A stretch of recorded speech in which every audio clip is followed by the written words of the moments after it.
नमस्कार, उत्तराखंड न्यूज में आपका बहुत बहुत स्वागत है और मैं हूं आपके साथ वक्ता। शुरुआत उत्तराखंड के विधानसभा सत्र से करते हैं। उत्तराखंड विधानसभा का शीतकालीन सत्र आज से शुरू हो गया है। 5 दिसंबर तक चलने वाले सत्र में कानून व्यवस्था से जुड़े अंकिता हत्याकांड और केदार भंडारी प्रकरण के अलावा उत्तराखंड अधीनस्थ सेवा चयन आयोग परीक्षा घोटाले पर हंगामा होने के आसार दिखाई दे रहे हैं। सदन में करीब 4,867 करोड़ रुपए का अनुपूरक बजट शाम 4 बजे पेश होगा। सत्र के दौरान सरकार की ओर से अध्यादेश विधेयक सदन पटल पर रखे जाएंगे।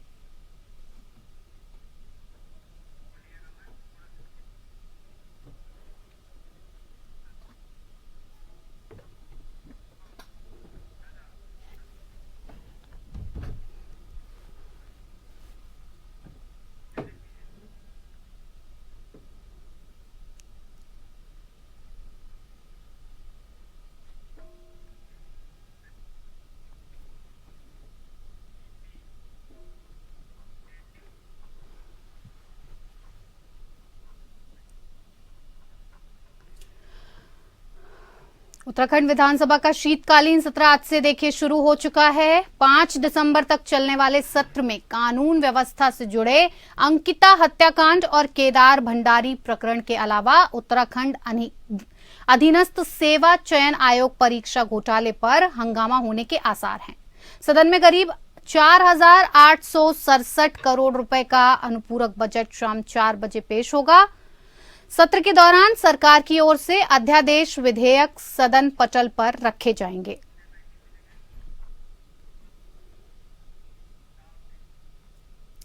तो वहीं मुख्यमंत्री पुष्कर सिंह धामी ने विधानसभा में विधानसभा अध्यक्ष रितु खंडूरी भूषण और नेता प्रतिपक्ष यशपाल आर्य से शिष्टाचार भेंट की। वहीं मुख्यमंत्री पुष्कर सिंह धामी ने भी सदन की कार्यवाही में प्रतिभाग किया।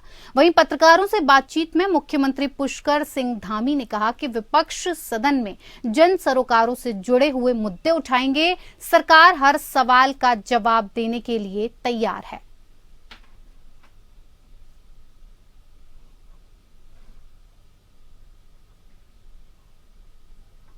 जिन मुद्दों पर भी बात होगी, सभी मुद्दों पर साफ गोई से सरकार ने जो काम किए हैं, सरकार के द्वारा जो निर्णय लिए गए हैं, तात्कालिक रूप से जिन पर एक्शन हुआ है, उन सभी पर हम अपनी बात रखेंगे। और मैं सभी को शुभकामनाएं देता हूं, बधाई देता हूं कि जन सरोकार के मुद्दे उठे। प्रदेश के विकास के लिए, प्रदेश की गति के लिए, प्रदेश की उन्नति के लिए, प्रदेश की प्रगति के लिए जो जरूरी मुद्दे हैं वो सदन पर आएंगे और उन सब पर बात होगी। बात होने के बाद चीजें आगे बढ़ेंगी। आपने कानून व्यवस्था पे वो कहा है कि संपत्तियां जब्त की जो गैंगस्टर वाले देखिए, ड्रग्स है या अवैध संपत्ति है या जितने भी इस प्रकार के प्रकरण है, जो भी विधि सम्मत जो भी होगा, विधि सम्मत सब कार्रवाई होगी।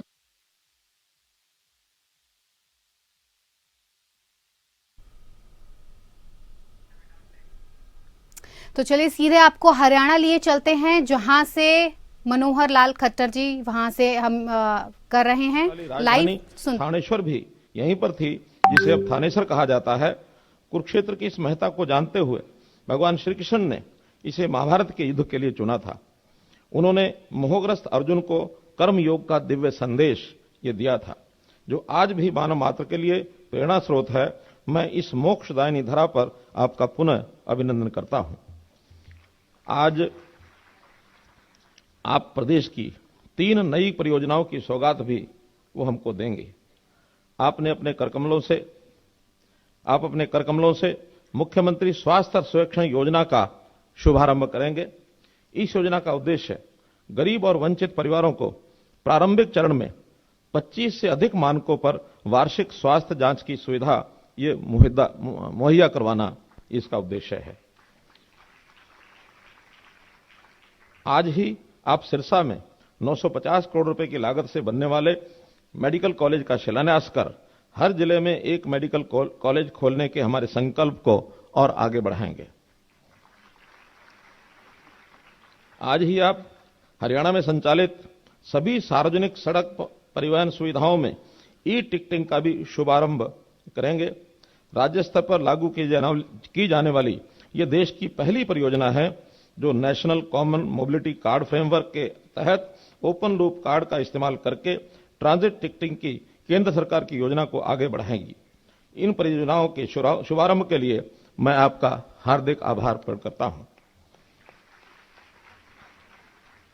माननीय राष्ट्रपति महोदया जी, आपने इस 5 दिवसीय अंतर्राष्ट्रीय गीता महोत्सव का उद्घाटन किया है और इस महोत्सव का महत्वपूर्ण आकर्षण ये गीता पर अंतर्राष्ट्रीय सेमिनार है। इस सेमिनार में देश विदेश से आए सभी गीता प्रेमियों, गीता मनीषियों और संत महात्माओं का भी मैं हार्दिक स्वागत करता हूं। इस बार अंतर्राष्ट्रीय गीता महोत्सव में नेपाल हमारा सहयोगी देश और मध्य प्रदेश सहयोगी राज्य की भूमिका में है। अजरबैजान, इथियोपिया, वियतनाम आदि देशों के राजदूत अंतर्राष्ट्रीय गीता महोत्सव में ये शामिल हो रहे हैं। इनकी स्वीकृति हमको मिल गई है। महोदया, हरियाणा प्रदेश भौतिक विकास की दृष्टि से आज देश के अग्रणी राज्यों में से एक है, लेकिन हमने अपनी महान सांस्कृतिक और पौराणिक धरोहरों और मूल्यों को संजोए रखा। तो उधर सत्र शुरू होने से पहले ही किच्छा में कानून व्यवस्था को लेकर कांग्रेस विधानसभा में धरने पर बैठे। उन्होंने कहा कि किच्छा में कानून व्यवस्था ठीक नहीं है, गुंडागर्दी से लोगों में खौफ का माहौल है और किसानों का शोषण हो रहा है। सरकार को इस पर एक्शन लेना चाहिए। कांग्रेस विधायक बीरेंद्र जाति ने स्वास्थ्य और रोजगार के मुद्दे पर सदन की कार्यवाही के पहले धरना दिया।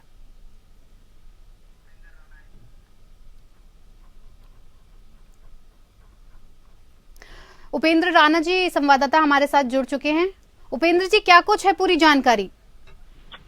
देखिए, जिस प्रकार से जो उत्तराखंड की जो कानून व्यवस्था है वो जिस प्रकार से लचर हुई है और साथ ही जो गैरसैंण में जिस प्रकार से विधानसभा का सत्र नहीं हुआ, जो कि उत्तराखंड की ग्रीष्मकालीन राजधानी है, वहां पर सत्र नहीं हुआ। साथ ही यूके SSSC पेपर लीक का मामला हो या अन्य कई ऐसे मामले थे, चाहे अंकिता हत्याकांड के मामले को लेकर, इसको लेकर जो है कांग्रेस के विधायक जो है सदन की शुरुआत से पहले ही जैसे ही विधानसभा में पहुंचे वहीं पर जो है उन्होंने धरना देना जो है वो शुरू कर दिया और सरकार के खिलाफ नारेबाजी कर दी। उन्होंने सरकार से मांग की कि आखिर जब ग्रीष्मकालीन राजधानी गैरसैंण को बनाया गया है तो वहां पर सत्र क्यों नहीं हो रहा है। हर बार जो है ये देखा जाता है कि सत्र को जो है वो टाला जाता है। इसमें सरकार की नाकामयाबी है कि वो जो है वहां पर सत्र नहीं करवाना चाहती। साथ ही उत्तराखंड की जो लचर स्थिति जिस प्रकार से देखा गया, चाहे अंकिता हत्याकांड की बात की जाए या किच्छा उधमसिंह नगर क्षेत्र में जिस प्रकार से गोलीकांड का मामला जिस प्रकार से आया था, उसको लेकर जो है किच्छा से जो विधायक हैं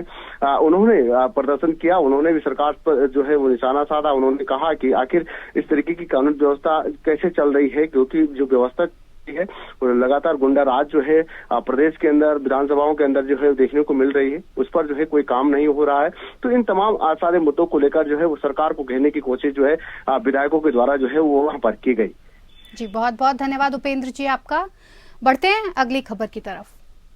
उत्तराखंड के राज्यपाल लेफ्ट जनरल गुरमीत सिंह आज उधम सिंह नगर के मुख्यालय रुद्रपुर 1 दिवसीय दौरे पर पहुंचे, जहां उन्होंने पंडित राम सुमेर शुक्ला मेडिकल कॉलेज रुद्रपुर में पंडित राम सुमेर शुक्ला 107वीं जयंती पर आयोजित कार्यक्रम में शिरकत की। इससे पूर्व उन्होंने रुद्रपुर के डीडी चौक पर स्थापित प्रतिमा पर माल्यार्पण कर श्रद्धा सुमन अर्पित किए।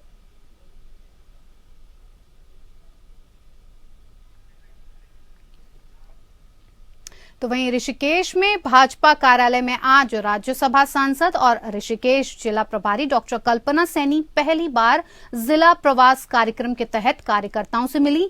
हालांकि इस कार्यक्रम को एक औपचारिक कार्यकर्ता मिलन का नाम दिया गया, लेकिन बैठक में संगठन को मजबूती प्रदान करने के लिए कई अहम विचार व्यक्त किए गए। साथ ही कई कमियां भी सामने दिखी। इसके मंडल की तरफ से आयोजित कार्यक्रम में डॉक्टर कल्पना सैनी ने कहा कि हमारी पार्टी में दायित्व मिलता है, पद नहीं मिलता है, और ये पार्टी शहादत की नींव पर खड़ी हुई पार्टी है। मुझे मेरे संगठन ने यहाँ का जिला प्रभारी नियुक्त किया है, तो मैं आज अपने कार्यकर्ताओं के साथ बैठने आई हूँ, क्योंकि मैं भी एक कार्यकर्ता हूँ, मेरा ये परिवार है। तो मैं तो आज अपने परिवार में अपने रिश्ते याद दिलाने आई हूँ और कुछ नहीं। और क्योंकि हम सब एक परिवार के सदस्य हैं, तो आज ही नहीं बहुत बार बैठेंगे, अपने सुख दुख की बातें करेंगे, रिश्ते नातों की बातें करेंगे, इसी काम की अपने संगठन की बात करेंगे, उसे और ऊपर ऊंचाइयों पर ले जाने की बात। तो वहीं उत्तराखंड में ट्रांसपोर्ट पर लागू कंप्यूटर फिटनेस टेस्ट का विरोध को लेकर प्रदेश भर में चक्का जाम कर रहे हैं, जिसका असर मसूरी में भी देखने को मिला। मसूरी में सभी टैक्सी और जीप के पहिए जाम हैं, जिससे मसूरी में यात्रियों को परेशानी का सामना करना पड़ रहा है।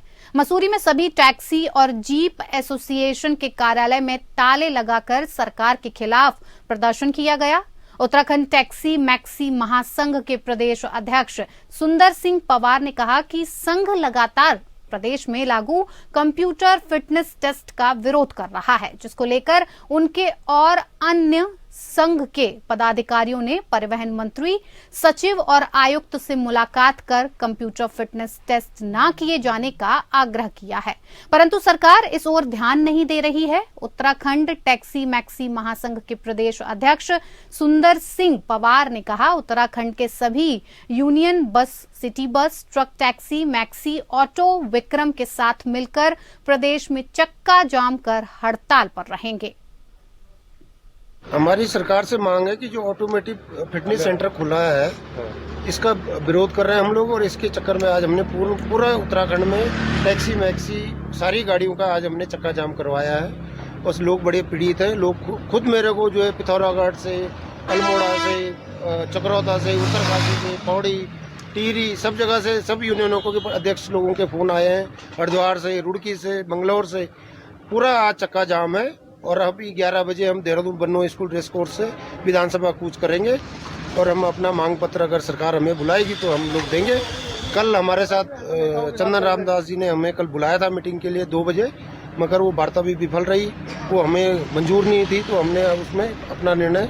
मंगलवार से शुरू हो रहे विधानसभा के शीतकालीन सत्र के लिए सुरक्षा व्यवस्था के पुख्ता इंतजाम हैं। इसके लिए पुलिस ने जगह जगह बैरियर बनाकर फोर्स तैनात दिखी है। विधानसभा के आसपास यातायात न पहुंच पाए, इसके लिए ट्रैफिक प्लान भी बनाया गया है। मंगलवार से 5 दिसंबर तक विभिन्न रूट डाइवर्ट हैं। एसएसपी ने सत्र के दौरान सुरक्षा समेत अन्य व्यवस्था दुरुस्त रखने के लिए तैनात किए गए पुलिस बल की रिजर्व पुलिस लाइन में ब्रीफिंग की। रिजर्व पुलिस लाइन में एसएसपी दलीप सिंह कंवर ने ब्रीफिंग के दौरान निर्देश दिया। तो वहीं इंसानियत कितनी मरती जा रही है, इसका जीता जागता उदाहरण है ऋषिकेश एम्स। पहाड़ी दुर्गम इलाकों से गंभीर बीमारी से जूझ रहे मरीजों को उनके परिजन इलाज कराने के लिए ऋषिकेश एम्स लाते हैं। इस उम्मीद के साथ आते हैं कि ऋषिकेश एम्स एक बहुत बड़ा अस्पताल है, जहां पर बड़े बड़े डॉक्टर्स जिंदगी बचा लेंगे। लेकिन अब अस्पतालों में भी इंसानियत मरती चली जा रही है। चंद रुपयों की खातिर डॉक्टर हो या एम्बुलेंस के ड्राइवर हो, सबकी इंसानियत मरती जा रही है। ऋषिकेश एम्स के बाहर दलाल गिद्ध की नजर लगाए बैठे रहते हैं।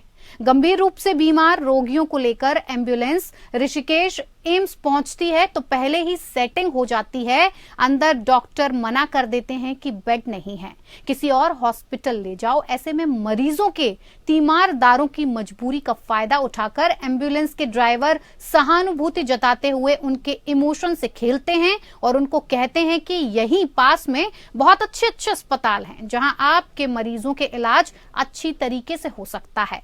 परिजन मान भी जाते हैं, लेकिन उनको नहीं पता कि सब जगह दलाली चल रही है। कि मेरे पास तो आई थी दीपिका अग्रवाल, अभी अपनी एप्लीकेशन लेकर आई थी, तो इसके द्वारा थेरेपी दी गई, उसकी जांच की जाएगी। सोशल मीडिया पे वीडियो डालते हैं सर, इनके खिलाफ कार्रवाई क्यों नहीं? देखिए, अब जो गलत बोलेगा करेगा, उसका एक नियम है, नियम के हिसाब से कार्रवाई होती है। तो वहीं नवंबर माह गुजर जाने के बाद भी केदारनाथ धाम सहित केदार घाटी की ऊंचाई वाले इलाके बर्फ विहीन होने से पर्यावरणविद खासे चिंतित हैं। नवंबर माह से लेकर मार्च माह तक बर्फबारी से आच्छादित रहने वाला भूभाग बर्फ विहीन होना भविष्य के लिए शुभ संकेत नहीं है। केदार धाम सहित ऊंचाई वाले इलाके बर्फ विहीन होने का मुख्य कारण ग्लोबल वार्मिंग की समस्या और हिमालयी क्षेत्रों में मानवीय हस्तक्षेप माना जा रहा है। बता दें कि इस बार 23 अक्टूबर से पूर्व केदारनाथ धाम सहित ऊंचाई वाले इलाकों में मौसम के अनुकूल बर्फबारी तो हुई थी, मगर उसके बाद मौसम के अनुकूल बर्फबारी न होने से केदारनाथ, मदमहेश्वर और तुंगनाथ धाम सहित ऊंचाई वाले इलाके बर्फ विहीन होना भविष्य के लिए शुभ संकेत नहीं माना जा रहा है।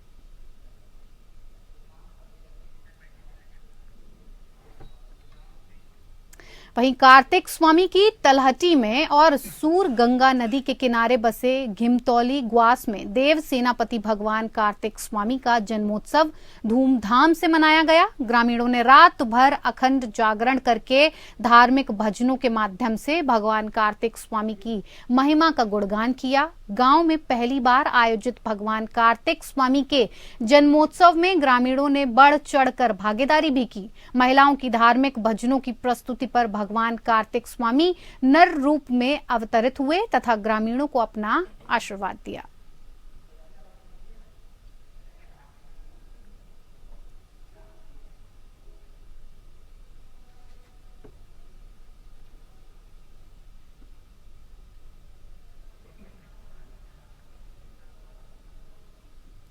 आपने बोला इसके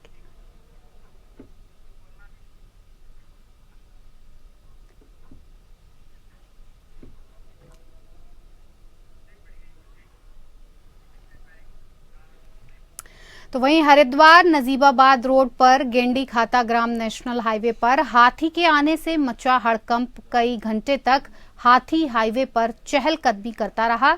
आसपास से गुजर रहे लोगों में हाथी को देखकर अफरा तफरी का माहौल बन गया। हाथी के हाईवे पर आने की सूचना वन विभाग को दी गई। मौके पर पहुंची वन विभाग की टीम ने कड़ी मशक्कत के बाद हाथी को हाईवे से जंगल की ओर खदेड़ा। गनीमत रही कि हाथी के हाईवे पर आने से कोई जनहानि नहीं हुई। हाथी का ये वीडियो वहां गुजर रहे लोगों ने बनाया, जिसे सोशल मीडिया पर वायरल कर दिया गया। दरअसल ये क्षेत्र राजाजी से सटा हुआ है। आए दिन जंगली जानवर जंगल से निकलकर रिहायशी इलाकों में आ जाते हैं, मगर वन विभाग जंगली जानवरों को रिहायशी इलाकों में आने से रोकने में नाकाम साबित होता है। वहीं अल्मोड़ा जिले के विकासखंड सल्ट तल्ला बिरल गांव में एक आवासीय भवन अचानक भरभराकर क्षतिग्रस्त हो गया। सल्ट तल्ला बिरल गांव निवासी धर्मानंद पुत्र मथुरा दत्त का मकान क्षतिग्रस्त हो गया। गनीमत रही जिस वक्त ये घटना घटी उस समय घर पर कोई मौजूद नहीं था।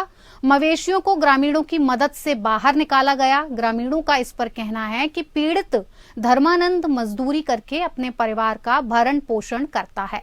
वो गरीब परिवार से हैं। मेहनत मजदूरी के सहारे परिवार भरण पोषण करता है। धर्मानंद ने लंबे समय से प्रधानमंत्री आवास योजना में आवेदन किया था, लेकिन अभी तक पीड़ित को सरकारी योजनाओं का लाभ नहीं मिल पाया।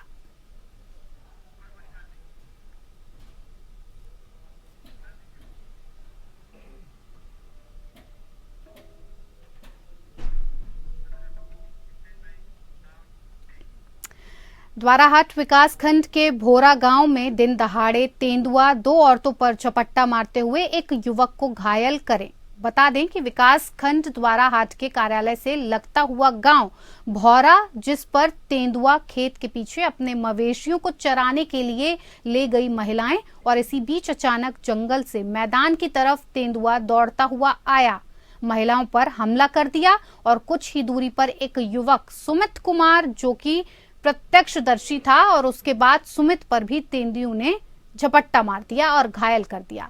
महिलाओं के शोर करने पर ग्रामीण वहां पहुंच गए और आनन फानन में गांव वालों ने घायलों को सामुदायिक स्वास्थ्य केंद्र द्वाराहाट ले जाया गया, जहां पर उनका प्राथमिक उपचार किया गया।